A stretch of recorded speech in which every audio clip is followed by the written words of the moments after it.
नमस्कार दोस्तों, स्वागत है आपका स्नेकी रियलिटीज़ में। बताया जाता है कि जे रॉबर्ट ओपेनहाइमर को साहित्य में दिलचस्पी थी और ये रुचि उन्हें भगवद गीता तक लेकर के गई। वो इसे बिना अनुवाद किए पढ़ना चाहते थे और इसलिए ओपेनहाइमर ने संस्कृत सीखी। उन्होंने जब अपने बनाए परमाणु बम का पहला टेस्ट 1945 में किया था, तब जाकर उन्हें इससे होने वाली तबाही का एहसास हुआ। इस टेस्ट का अंजाम देखकर ओपेनहाइमर को भगवद गीता का एक श्लोक याद आ गया था। उन्होंने कहा, मैं मृत्यु बन गया हूँ। यह बात महाभारत युद्ध के दौरान भगवान कृष्ण ने अर्जुन से कही थी। कालो अस्मि लोकक्षय कृत प्रबद्धो लोका सन्मा मुहूर्तमिह प्रवृत्तः ऋतेऽपि त्वां न भविष्यन्ति सर्वे यवस्थिता प्रत्यनिकेषु योद्धाः। भगवान ने कहा, समस्त जीवों का विनाश करने वाला काल मैं हूँ। मैं यहाँ समस्त लोगों का विनाश करने के लिए आया हूँ। तुम्हारे सिवा यानी पांडवों के सिवा दोनों पक्षों के सारे योद्धा मारे जाएंगे। यद्यपि अर्जुन जानता था कि कृष्ण उसके मित्र तथा भगवान हैं, तो भी वह कृष्ण के विविध रूपों को देखकर चकित था। इसलिए उसने इस विनाशकारी शक्ति के उद्देश्य के बारे में पूछताछ की। वेदों में लिखा है कि परम सत्य हर वस्तु को, यहाँ तक कि ब्राह्मणों को भी नष्ट कर देता है। अंततः सारे ब्राह्मण, क्षत्रिय तथा अन्य सभी परमेश्वर द्वारा काल कवलित होते हैं। परमेश्वर का यह स्वरूप सबका भक्षण करने वाला है और यहाँ पर कृष्ण अपने को सर्वभक्षी काल के रूप में प्रस्तुत करते हैं। केवल कुछ पांडवों के अतिरिक्त युद्ध भूमि में आए सभी लोग उनके द्वारा भक्षित होंगे। अर्जुन लड़ने के पक्ष में न था। वह युद्ध न करना श्रेयस्कर समझता था, क्योंकि तब किसी प्रकार की निराशा न होती।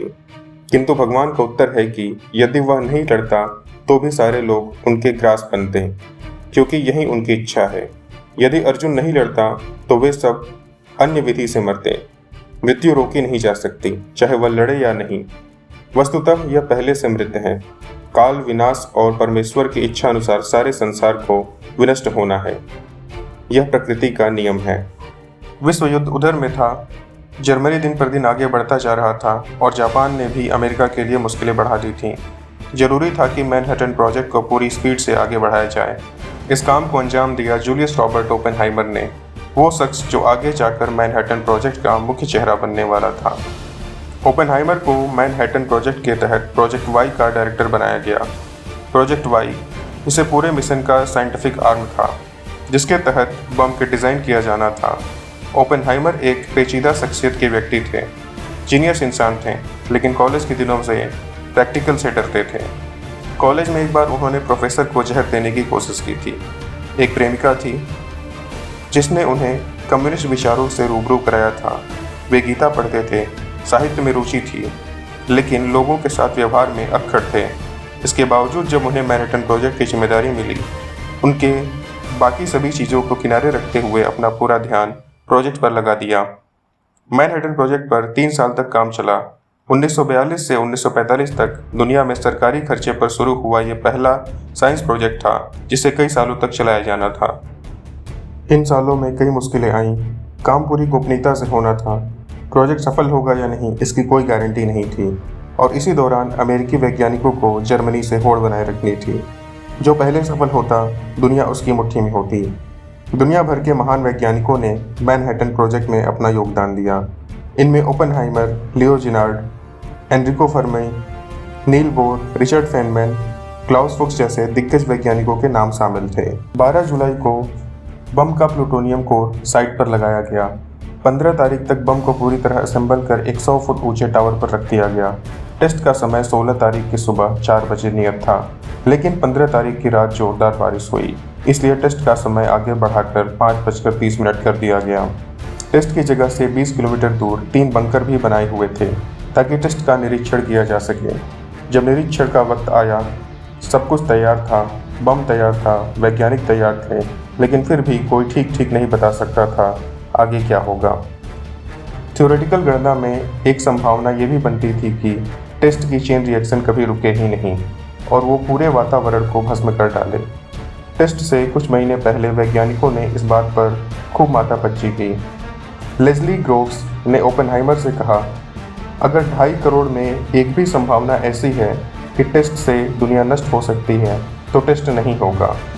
ओपेनहाइमर ने उन्हें जवाब दिया, ऐसा होने की संभावना लगभग 0 है। ओपेनहाइमर हालांकि टेस्ट के सफल होने को लेकर पूरी तरह श्योर नहीं थे। टेस्ट से कुछ मिनट पहले उन्होंने अपने एक साथी से शर्त लगाई। शर्त के अनुसार अगर टेस्ट सफल होता है तो ओपेनहाइमर उसे $10 देते, जबकि असफल होने की सूरत में उस बेचारे को अपनी 1 महीने की तनख्वाह देनी पड़ती। शर्तें और भी लगी। एनरिको फर्मी सबसे यह शर्त लगा रहे थे कि यह बम सिर्फ न्यू मैक्सिको शहर को नष्ट करेगा, अमेरिका को या पूरी दुनिया को। ठीक 5.5 सेकंड पर काउंटडाउन शुरू हुआ। गिनती 10 से शुरू हुई थी और जब 1 पर पहुंची, इंसान दुनिया तबाह करने की ताकत हासिल कर चुका था। मशरूम के आकार का एक गुब्बारा आसमान में ऊंचा उठा और दुनिया की सबसे ज़्यादा देखी गई तस्वीरों में से एक में तब्दील हो गया। इस परमाणु परीक्षण से 21 किलोटन का विस्फोटक के बराबर ऊर्जा पैदा हुई।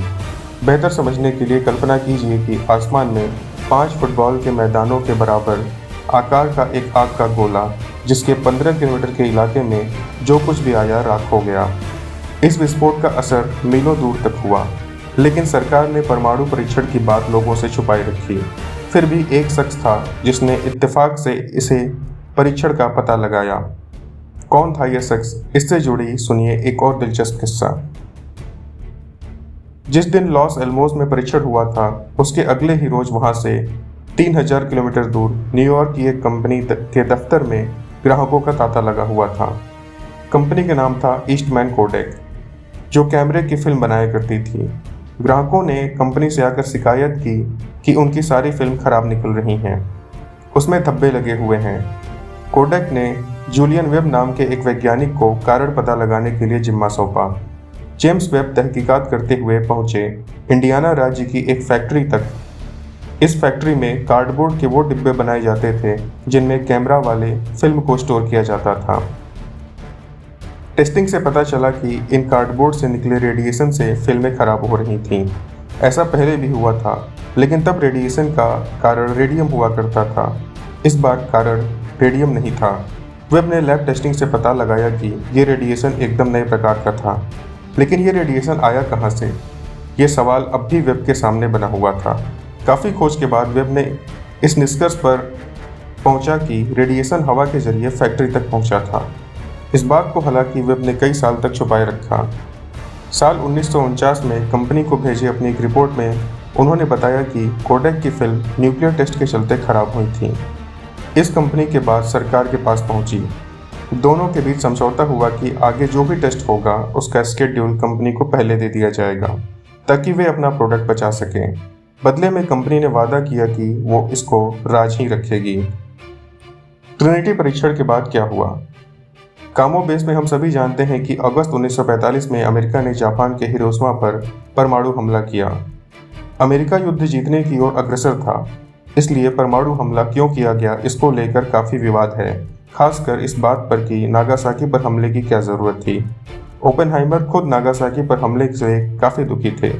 नागासाकी पर हमले के बाद ओपेनहाइमर जाकर राष्ट्रपति हेनरी ट्रूमैन से मिले और उनसे आग्रह किया कि परमाणु हथियारों को आगे युद्ध में इस्तेमाल में न लाया जाए।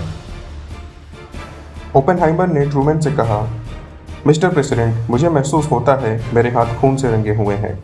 ट्रूमैन ने जवाब दिया, खून मेरे हाथ में है, इसकी जिम्मेदारी मुझे लेने दो। ओपेनहाइमर न्यूक्लियर प्रोग्राम से अलग हो गए और बाद में उन्होंने हाइड्रोजन बम बनाए जाने का भी भरपूर विरोध किया। इसका नतीजा हुआ कि सरकार ने उनके खिलाफ फाइल खोल दी। कम्युनिस्ट पार्टी से उनके पुराने रिश्तों को हवाला देकर उनका सीक्रेट क्लियरेंस छीन लिया गया। ओपेनहाइमर नेपथ्य में चले गए। अपनी ज़िंदगी के आखिरी साल उन्होंने यूनिवर्सिटी में रहकर बिताए। इस दौरान जब उनसे पूछा गया कि उन्होंने न्यूक्लियर बम का हिस्सा बनकर कोई गलती तो नहीं की, उन्होंने एक ही जवाब दिया, विज्ञान यही सीखने का नाम है कि कैसे एक गलती बार बार न की जाए। दोस्तों, हम उम्मीद करते हैं आपको ये वीडियो पसंद आई होगी। अगर आपको ये वीडियो अच्छी लगे तो इसे लाइक करें। आप अन्य किस विषय पर वीडियो देखना चाहते हैं हमें कमेंट में बताएं। ऐसे ही जानकारीपूर्ण वीडियो को देखने के लिए हमारे चैनल को सब्सक्राइब करें। धन्यवाद।